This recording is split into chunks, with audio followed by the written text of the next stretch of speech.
Hi friends, ఈరోజు easy tasty breakfast తయారు చేసే విధానం షేర్ చేయబోతున్నాను. బియ్యం రవ్వ ఉప్మా అండి. ఇది రవ్వ ఎలా తయారు చేసుకోవాలి, పొడి పొడిగా రావడానికి ఉప్మా ఎలా తయారు చేసుకోవాలనేది ఈ వీడియోలో చూపించబోతున్నాను. హాయ్ ఫ్రెండ్స్, నమస్తే, వెల్కమ్ టు అనూస్ కిచెన్. బియ్యం రవ్వ ఉప్మా. ఈ బియ్యం రవ్వ ఉప్మా తయారు చేసుకోవడానికి ముందుగా ఇక్కడ బియ్యం అనేది నేను ఇక్కడ 1 గ్లాస్ బియ్యం తీసుకున్నాను.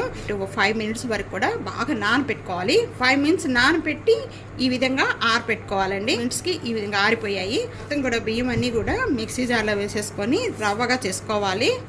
ఈ విధంగా రవ్వ అనేది ప్రిపేర్ చేసుకోవాలండి. ఒకసారి ఇలా తిప్పుకుంటే చాలు, ఈ విధంగా రవ్వగా తయారైపోతుంది. అది కొన్న అవసరం లేదు. ఈ రవ్వ అనేది మనం ఇంట్లోనే తయారు చేసుకోవచ్చు. ఈ విధంగా చూస్తున్నారు కదా, రవ్వ అనేది ప్రిపేర్ అయిపోయింది. దీన్ని ఇక్కడ పిండి జల్లెడ ఉంటుంది కదా, ఈ పిండి జల్లెడలో ఈ విధంగా వేసేసుకొని మొత్తం జల్లించేసుకుంటే మనకి రవ్వ అనేది వచ్చేస్తుందండి. ఈ విధంగా రవ్వగా తయారు చేసుకుందంతా కూడా ఇలా జల్లించేసుకోవాలి.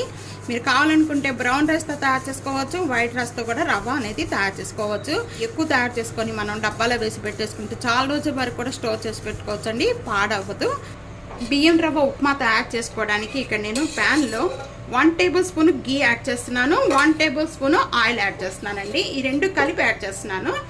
మీరు కావాలి అనుకుంటే గీతో కానీ లేకపోతే ఆయిల్తో కూడా చేసుకోవచ్చు.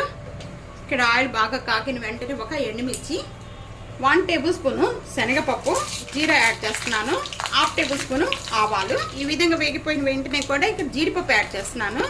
జీడిపప్పు ఎంత ఎక్కువ వేస్తే అంత టేస్ట్ వస్తుందండి ఈ ఉప్మాలో.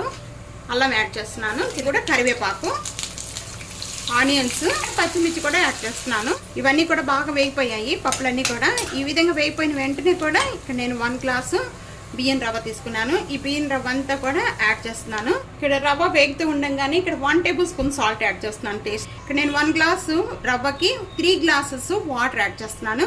ఉప్మా తయారు చేసుకునే ముందే ఇక్కడ నేను వాటర్ అనేది బాగా వేడి చేశాను. ఈ వేడి చేసిన వాటర్ అనేది దీంట్లో పోసేసుకోవాలి. మూత పెట్టేసేసుకొని మీడియం ఫ్లేమ్లో పెట్టేసేసుకొని దీన్ని మొత్తం కూడా మగ్గించేసుకుందామండి. ఇప్పుడు ఓపెన్ చేద్దామండి మూత. ఇక్కడ వాటర్ అంతా కూడా బాగా మగ్గిపోయినాయి. ఉప్మా అంతా కూడా రెడీ అయిపోయింది. 1 స్పూను పైన గీ యాడ్ చేస్తున్నానండి. గీ యాడ్ చేయటం వల్ల చాలా టేస్ట్ వస్తుంది. చాలా టేస్ట్గా ఉండే బియ్యం రవ్వ ఉప్మా తయారు చేసే విధానం ఇప్పటి వరకు కూడా చూసారు కదండి. తప్పకుండా ఇదే విధంగా ఒకసారి ట్రై చేసి మీకు ఎలా ఉందనేది కామెంట్స్లో తెలియజేయండి. సబ్స్క్రైబ్ చేయడం మర్చిపోతే ఫ్యామిలీతో ఫ్రెండ్స్తో వీడియోని షేర్ చేస్తూ వీడియోని లైక్ చేస్తూ ఉండండి. Thank you for watching.